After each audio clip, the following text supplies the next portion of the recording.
Hi everyone, welcome back. We're going to get started on chart 2. So you saw on the test for chart 1, um, not punctuation. Bleh. Okay.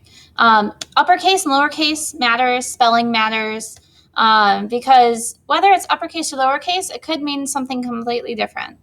Okay, so these are only a smattering of medical abbreviations. So there's many more in the world. The publishers of this book took these like 400 or 500 abbreviations and said these are really important, and decided that you should know them.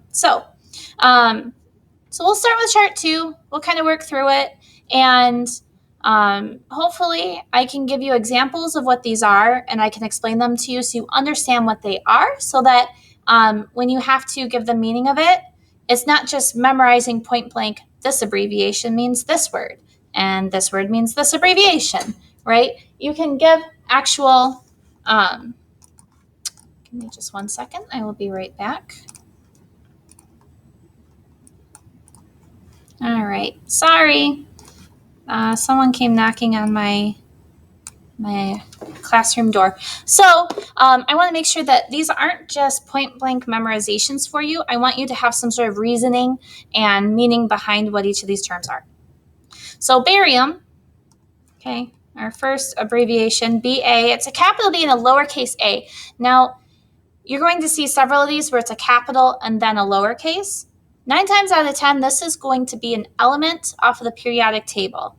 Okay, the periodic table is a list of all these different elements that come together to form solids, liquids, gas, right? Like this paper. This paper is made out of elements. Rubber is made out of elements. Okay, and it's all these different elements that pack together and combine together to make everything that we see, everything that we touch, everything we are. So now that I'm thinking of it, a couple of you asked me for an explanation. So periodic table of elements. Okay, if we look at it, this is a lot. Okay, so some things might be familiar to you, like hydrogen, oxygen, right? Oxygen in the form of O2 is the air that we breathe, right? That's what our body uses for respiration. So we breathe in air, and our body uses oxygen, and it gives off carbon dioxide, which means that it gives off 1 carbon and 2 oxygen. So there's things like fluorine. Like if you have fluoride toothpaste, and like if you have Crest or you have Colgate or whatever, if it's not for children, it most likely has fluoride in it, which is fluorine. Okay, there's chlorine. We treat our pools with chlorine. So a lot of these are used every day, and the things that we use, they're elements, right? So these are the basic building blocks of what we use, right? Like helium. We use helium to fill balloons with, helium gas. Okay, that's He2.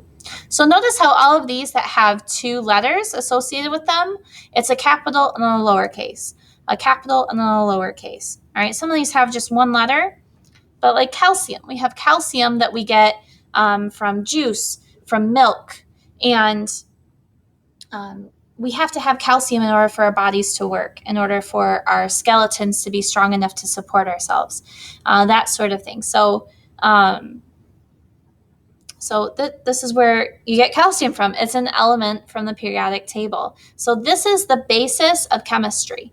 If you've ever taken chemistry, or if you haven't taken chemistry and you just know what it is, this is the building blocks of chemistry. Okay, and it's very important in medicine. So if you decide you want to go to nursing, or you want to go into graduate school for whatever reason for medicine, I almost guarantee you will need to have some form of chemistry or even organic chemistry. And if you do organic chemistry, you focus on these 3 right here: carbon, nitrogen, oxygen, and hydrogen. And it's crazy that these few elements do so much. Okay, so those are organic elements. So that's to give you a basis of where I'm getting barium from, which is down here. Barium is an example of a metal.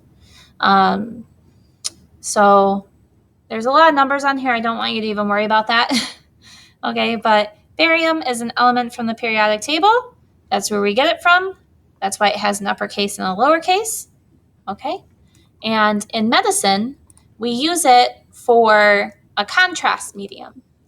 So if you go in for an X-ray or a CT scan, and generally something that's not going to give a whole lot of definition, they'll have you ingest barium, or they will provide it to you through your rectum or your rear, where you poop from, right? So, and then that will actually light up your digestive tract so that they can see it better in a scan. So I'll show you more of that when we get down to the barium enema. Bacti, this means bacteriology. If we were to break this word down, logi is the study of something, like biology is the study of life. Cardiology is the study of the heart, okay, because cardio means heart and logi means study of. Okay, so bacteriology is the study of bacteria. Bacteria are everywhere. They coat your skin, they coat your hair. You have bacteria inside of you. Bacteria can make you sick or they can help you. So not all bacteria is bad. You can actually take what are called probiotics, and this is where you eat good bacteria, right? So that's why yogurt is so good for you, is because it's good bacteria that helps you break down food. The majority of breaking down food in your body and your GI tract and your gastrointestinal tract comes from bacteria. Yes, we have enzymes.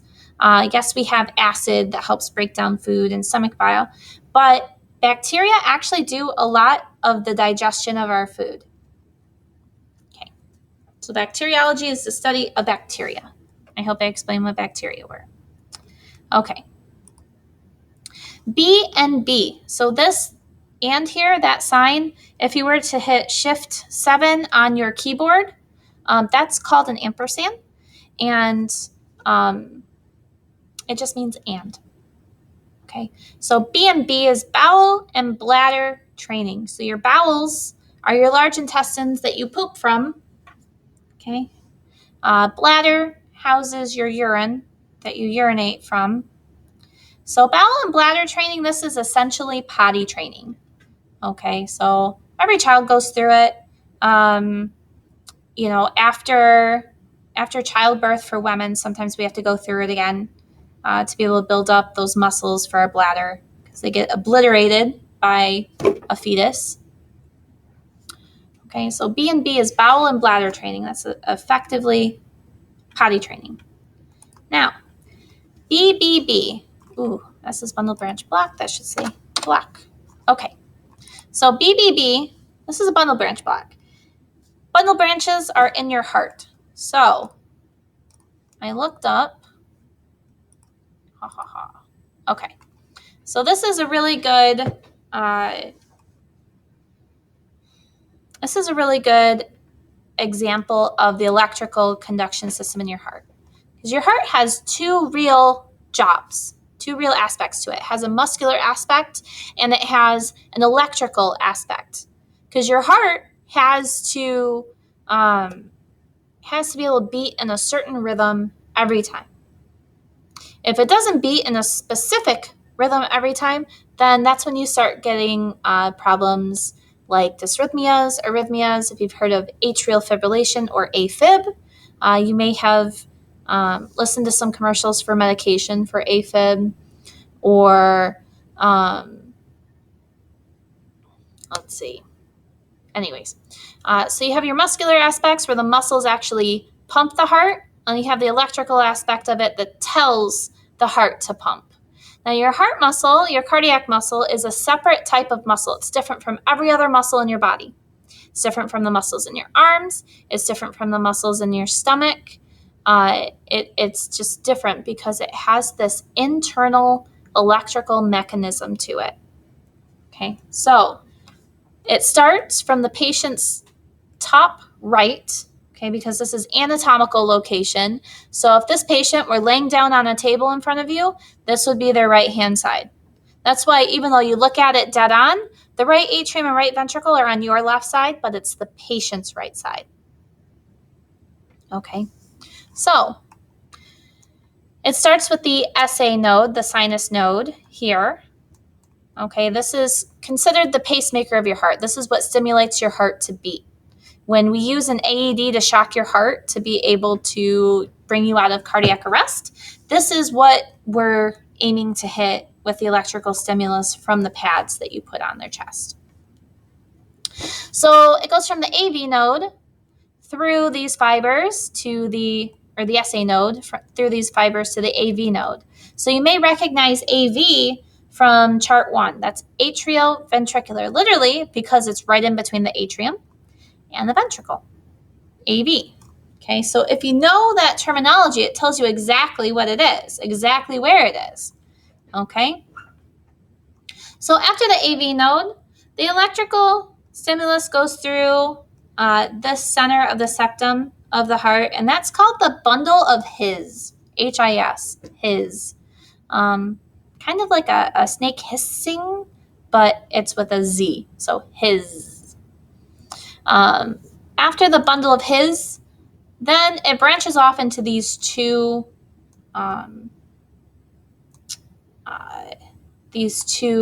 branches. I don't know a better word. It separates off into two sides, right? So this left side here is the left bundle branch. This right here is the right bundle branch. Now, when it starts to spread out into the rest of the heart muscle, see all these smaller fibers that are branching out? Those are called Purkinje fibers. Okay, so those actually go to the individual cardiac cells to tell them to beat. But what we're really talking about with a BBB, all capital, is a bundle branch block. Now, this is an example right here of a bundle branch block. And this is where you have some sort of blockage. Either it's some sort of stenosis of the muscle that has cut it off, or inflammation, or maybe it's just been severed through some sort of trauma. Somehow, some way, that electrical system going through that bundle branch, that left side bundle branch there, has been damaged in some way, shape, or form. So it changes the stimulus and is going to make it much more difficult for the left ventricle to be able to beat. And it may not beat completely right because it's not getting a complete stimulus to beat. So this can cause problems, and people can live a very long, healthy life with a bundle branch blockage. They just have to be careful elevating their heart rate and putting stress on their heart. But this is exactly what a bundle branch block is. Okay. All right. Biopsy and conization. Okay, a biopsy is a process of visually examining life. Okay, it's where you take tissue and they run it for tests. So they can look at it under a microscope, they can do chemical tests to it, what have you. And then the conization literally just means the area of the tissue that they're getting. So, biopsy and conization is where they take this little cone-shaped chunk of meat, okay, a piece of flesh, out of the cervix. So your cervix, let me explain this picture.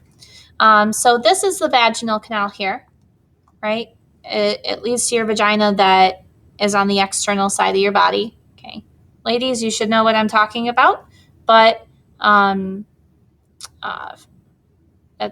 it's the vaginal canal. Okay. This right here, this whole piece of organ, this is called the uterus. This is what houses a fetus when a woman carries a baby. And then this is called the oviduct or the fallopian tube. Oviduct or fallopian tube. Okay, and we have two of them. There's a left side, which is the patient's left, and the right side, which is the patient's right. At the end of those, we have a fimbriae. These are little fingers, fimbriae, fingers. Okay, and those grab a hold of the egg that the ovaries, okay, left and right ovaries release. All right, and the fimbriae make sure to capture that egg, bring it into the oviduct, and then this is the uterus. So this bottom part of the uterus where it kind of is a sphincter and it shuts, okay, because it protects what's inside of the uterus. Right, that's called the cervix. Okay, it's this ring of muscle at, the base of the uterus. And that's where they kind of cut out a chunk and it looks like a cone. So that's a biopsy and conization where they cut out that piece of flesh and, they run a series of tests on it. All right. BE, this is the last one I want to get to on this video. So barium enema. So this takes barium up here, right? BA. Notice it's a capital and lowercase. It's an element from the periodic table. So barium enema, this is specifically what they use to do a contrast CT or a contrast MRI.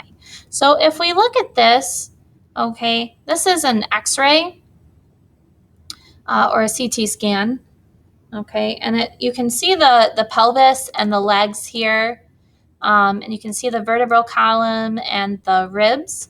So what they've done is through the rectum, they take a hose and they kind of stick it up there and they blow some air in there, and then they also send some barium sulfate, I believe.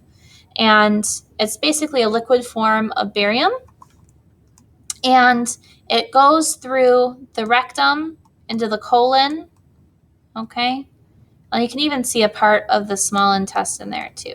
So it lights it up on CT or an X-ray so that they can look and see, is there an occlusion? So that kind of looks like a little bit of an occlusion where it's maybe closed off a little bit, okay? All right, but they're able to confirm or reject diagnoses based off of this technique. All right, so we're going to go ahead and stop with this video at barium enema, but I hope I'm going a little more in depth for you that you can kind of understand more of what these words mean and what they are, because I want you to be able to know the meaning, what they are, what they stand for, okay, and what the abbreviations mean.